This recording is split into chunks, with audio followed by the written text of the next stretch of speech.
தினம்தோறும் விளக்கேற்ற நல்ல எண்ணெய், இதயம் நல்லெண்ணெய். Dear Appa and Amma, this is my time to give you back. Ananya's Nana Nani Homes, a paradise for senior citizens. இனிமே கண்ணை மூடிட்டு கடலை எண்ணெய் வாங்கலாம். ஏன்னா மந்த்ரா கடலை எண்ணெய் இதயத்தின் தயாரிப்பு. வணக்கம். செய்திச் சுருக்கம். என் சக்தியை மீறி உழைக்கிறேன், முதல்வர் ஸ்டாலின் பேச்சு. சென்னை நந்தம்பாக்கத்தில் நடந்த அயலக தமிழர் தின விழாவில் முதல்வர் ஸ்டாலின் பேசினார். எனக்கு உடல்நலம் சரியில்லை என சிலர் கூறும்போது சிரிப்புதான் வந்தது. தமிழக மக்கள் மகிழ்ச்சியாக இருக்கும்போது எனக்கு என்ன குறை இருந்துவிடப் போகிறது? என் சக்தியை மீறி உழைத்துக் கொண்டே இருக்கிறேன். தேர்தல் அறிக்கையில் கூறியபடி அயலக தமிழர் நலத்துறை கொண்டுவரப்பட்டது. அயலக தமிழர்களின் குழந்தைகளுக்கு அரசு மூலம் தமிழ் கற்றுத்தரப்படுகிறது. அவர்களின் குறைகளை களைய உடனுக்குடன் நடவடிக்கை எடுக்கப்படுகிறது. எங்கு வாழ்ந்தாலும் தாய் தமிழகத்தை மறக்காதீர்கள், தமிழகத்தின் வளர்ச்சிக்கு துணையாக இருங்கள் என ஸ்டாலின் பேசினார். பாத யாத்திரையை பிப்ரவரி 10க்குள் முடிக்க அண்ணாமலைக்கு தலைமை அட்வைஸ். பாஜக மாநில தலைவர் ஊழலுக்கு எதிராக தமிழகம் முழுவதும் உள்ள 234 தொகுதிகளிலும் என் மண் என் மக்கள் என்கிற பெயரில் பாத யாத்திரை மேற்கொண்டு வருகிறார். தென் மாவட்டங்கள், மேற்கு டெல்டா மாவட்டங்கள் முடிந்து தற்பொழுது கிருஷ்ணகிரி மாவட்டத்தில் யாத்திரை நடைபெற்று வருகிறது. லோக்சபா தேர்தலுக்கு இன்னும் சில மாதங்களே உள்ள நிலையில் திமுக, அதிமுக உள்ளிட்ட முக்கிய கட்சிகள் தேர்தல் பணியை துவங்கிவிட்டன. தமிழக பாஜக சார்பிலும் 39 லோக்சபா தொகுதிகளுக்கும் 234 சட்டசபை தொகுதிகளுக்கும் பொறுப்பாளர்கள் நியமிக்கப்பட்டுள்ளனர். அயோத்தியில் ராமர் கோயில் கும்பாபிஷேகம் முடிந்ததும் பாஜக முழுவீச்சில் தேர்தல் பணியில் ஈடுபட உள்ளது. தமிழகத்தில் தொகுதி பங்கீடு, கூட்டணி குறித்து முக்கிய முடிவுகள் எடுக்கப்பட உள்ளன. தேர்தல் பணிகளில் கவனம் செலுத்த பாத யாத்திரையை பிப்ரவரி 10ஆம் தேதிக்குள் முடிக்குமாறு அண்ணாமலைக்கு தேசிய தலைமை அறிவுறுத்தியுள்ளது. இதனை அடுத்து தினமும் 2 தொகுதிகளில் பாத யாத்திரை மேற்கொண்டு வரும் அண்ணாமலை தேர்தல் நெருங்கிவிட்டதால் வரும் நாட்களில் தினமும் 3 தொகுதிகளில் யாத்திரை மேற்கொள்வார் என பாஜக நிர்வாகிகள் தெரிவித்தனர். சேலம் தொகுதிக்கு திமுகவில் குஸ்தி. லோக்சபா தேர்தலில் டிக்கெட் வாங்க திமுகவில் இப்போதே போட்டி ஆரம்பித்து விட்டது. சில தொகுதிகளில் இப்போதுள்ள எம்பிக்கு டிக்கெட் கிடைக்காது எனவும், யார் யாருக்கு எந்தெந்த தொகுதி கிடைக்கும் எனவும் அறிவாலய வட்டாரத்தில் பேசப்படுகிறது. சேலம் லோக்சபா எம்பியாக பார்த்திபன் இருக்கிறார். மறுபடியும் அவரே அங்கு களம் இறங்க தயாராகி வருகிறார். அதற்காக கட்சிக்காரர்களையும் தயார்படுத்தி வருகிறார்.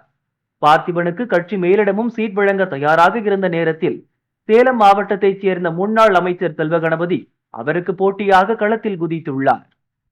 சுடுகாட்டுக்கூரை ஊழல் வழக்கில் 2014 அவருக்கு விதிக்கப்பட்ட 2 ஆண்டு சிறை தண்டனையை சமீபத்தில் சென்னை ஹைகோர்ட் ரத்து செய்து தீர்ப்பளித்தது.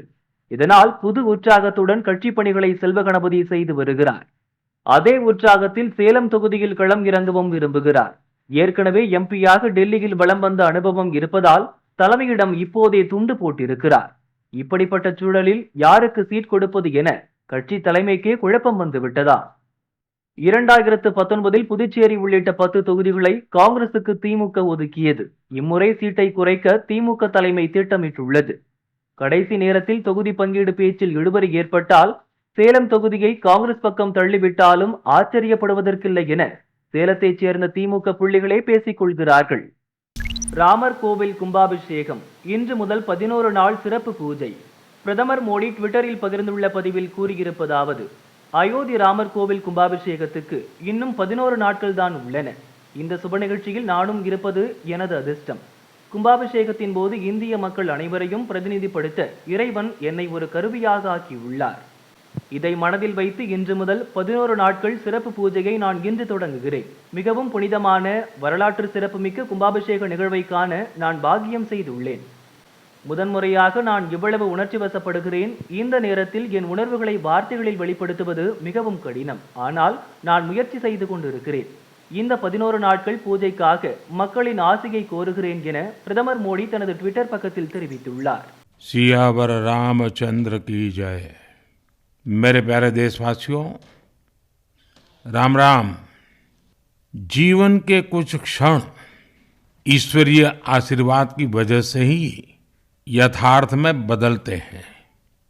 आज हम सभी भारतीयों के लिए, दुनिया भर में फैले राम भक्तों के लिए ऐसा ही पवित्र अवसर है। हर तरफ प्रभु श्री राम की भक्ति का अद्भुत वातावरण, चारों दिशाओं में राम नाम की धुन, राम भजनों की अद्भुत सौंदर्य माधुरी। தலைமை ஏற்கவா அண்ணாமலைக்கு செங்கோல்.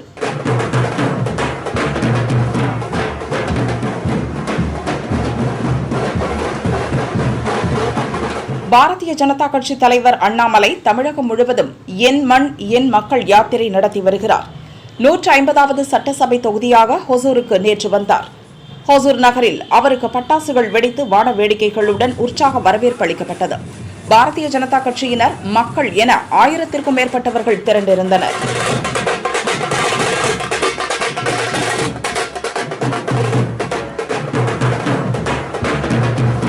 ஹோசூர் பஸ் நிலையம் அருகே பாகலூர் சந்திப்பில் இருந்து அண்ணாமலை திறந்த வேனில் 2 கிலோமீட்டர் ஊர்வலமாக சென்று வரவேற்பை ஏற்றுக்கொண்டார். புத்தகங்கள், சாமி படங்கள் உள்ளிட்ட பரிசு பொருட்களை ஹோசூர் மக்கள் வழங்கினர். கோதண்டராமர் கோயில் அருகே தமிழ்நாடு பிராமணர் சங்கம் சார்பில் அண்ணாமலைக்கு வரவேற்பு அளிக்கப்பட்டது. தமிழகத்துக்கு தலைமை ஏற்க வேண்டும் என்ற கோஷத்துடன் அவருக்கு செங்கோல் வழங்கப்பட்டது.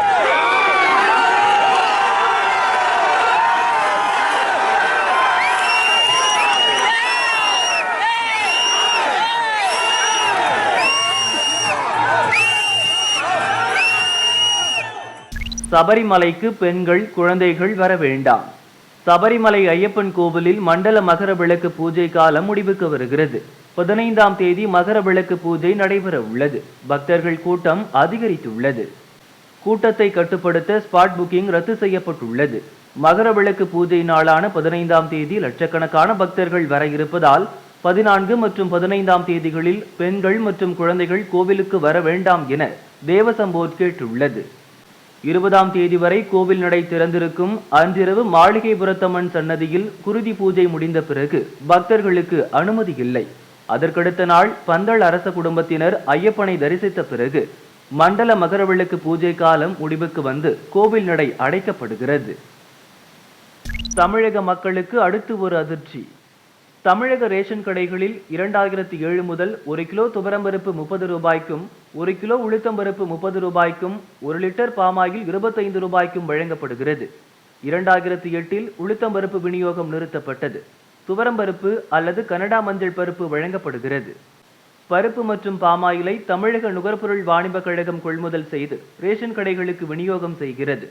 அதன்படி ரேஷனில் வழங்க மாதம் 20,000 டன் துவரம் பருப்பு, 2 கோடி லிட்டர் பாமாயில் தேவை. தனியார் நிறுவனங்களுக்கு டெண்டர் விடப்பட்டு கொள்முதல் செய்யப்படுகின்றன. மீண்டும் ஆட்சிக்கு வந்தால் ரேஷனில் தலா 1 கிலோ உளுத்தம்பருப்பு வழங்கப்படும் என திமுக வாக்குறுதி அளித்தது. இதுவரை அதை நிறைவேற்றவில்லை. கடும் நிதி நெருக்கடி நிலவுவதால் பருப்பு கொள்முதலில் நிலவும் விலையேற்ற இறக்கம் தமிழக அரசுக்கு பெரும் பிரச்சனையாக உள்ளது. நிதி பிரச்சனையை காரணம் காட்டி பருப்பு, பாமாயிலுக்கு நிதி ஒதுக்கீடு செய்வதிலும் ஒப்புதல் அளிப்பதிலும் நிதித்துறையும் தாமதம் செய்கிறது. பருப்புக்கான டெண்டர் அடிக்கடி ரத்து செய்யப்பட்டு வருவதால் கார்டுதாரர்களுக்கு மாதந்தோறும் பருப்பு, பாமாயில் முறையாக வழங்கப்படுவதில்லை. இதையே நம்பியிருக்கும் ஏழை மக்கள் கடுமையாக பாதிக்கப்படுகின்றனர். எனவே நிதி நெருக்கடியை சொல்லி பருப்பு, பாமாயில் வழங்குவதை நிறுத்த தமிழக அரசு முடிவு செய்துள்ளது. திட்டத்தை மொத்தமாக நிறுத்தினால் அரசுக்கு கெட்ட பெயர் ஏற்படும். பருப்பு, பாமாயிலை பல லட்சம் பேர் வாங்குவதில்லை. இதனால் ரேஷன் பருப்பு திருட்டுத்தனமாக விற்கப்படுவதை தடுத்து தேவைப்படும் கார்டுதாரர்களுக்கு மட்டும் வழங்கலாம். அதன் மூலம் கெட்ட பெயரை தவிர்க்கலாம் என அரசுக்கு மூத்த அதிகாரிகள் தரப்பில் யோசனை தெரிவிக்கப்பட்டுள்ளது. அது பற்றியும் அரசு ஆலோசித்து வருவதாக கோட்டை வட்டாரங்கள் தெரிவித்தன. இது பற்றி ரேஷன் கடை ஊழியர் சங்க தலைவர் ராஜேந்திரன் கூறியதாவது: ரேஷன் கடைகளுக்கு பருப்பு, பாமாயில் உட்பட அனைத்து பொருட்களையும் முழுவதுமாக அனுப்புவதில்லை. வந்த பொருட்கள் அப்படியே கார்டுதாரர்களுக்கு வழங்கப்படுகின்றன. எனவே முன்கூட்டியே திட்டமிட்டு பருப்பு உள்ளிட்ட பொருட்களை முறையாக தேவையான அளவு கொள்முதல் செய்தாலே பிரச்சனைகளை தவிர்த்து விடலாம் என ராஜேந்திரன் கூறினார்.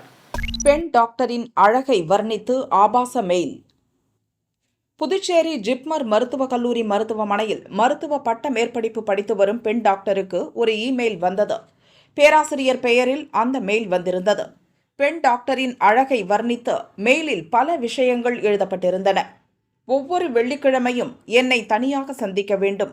பிங்க் கலர் ஆடை அணிந்து வர வேண்டும். இதற்கு நீ கட்டுப்படவில்லை என்றால் மருத்துவ பட்ட மேற்படிப்பை நீ முடிக்க முடியாது, உன்னை ஃபெயில் ஆக்கி விடுவேன் என அந்த மெயிலில் கூறப்பட்டிருந்தது. இது பற்றி அந்த பெண் டாக்டர் ஜிப்மர் கோரிமேடு போலீஸ் நிலையத்தில் புகார் செய்தார்.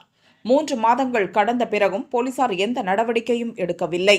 இதனால் அந்த பெண் டாக்டர் கவர்னர் தமிழிசைக்கு புகார் அனுப்பினார். இமெயிலை பார்த்து தமிழிசை அதிர்ச்சி அடைந்தார். விசாரணை நடத்த ஜிப்மர் நிர்வாகத்துக்கு கவர்னர் தமிழிசை உத்தரவிட்டார்.